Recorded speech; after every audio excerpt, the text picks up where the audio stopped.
Magandang gabi guys, tuturuan ko po kayo paano ipagaganahin yung charging animation. Ito lang unang gagawin nyo. First, punta kayo sa gallery at hanap kayo ng gusto nyong yung anong video na costume sa mga tuwing i-charge nyo yung mga CP nyo. Unang-una sa lahat, pumili lang kayo dito. Halimbawa, nito.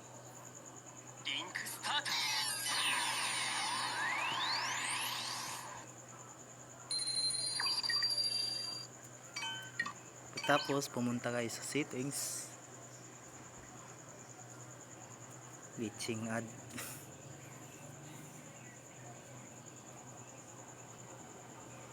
XX lang.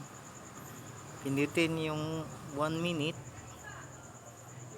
Tsaka single click. Kung gusto nyo na din nyo na show only on lock screen, huwag nyo pindutin. Kung gusto nyo sa lock screen, pindutin nyo to. Yan.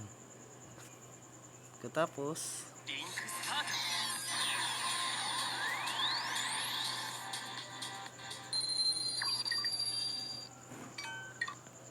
apply nyo lang. Tapos home screen, kumuha kayo ng charger, tapos isaksak nyo.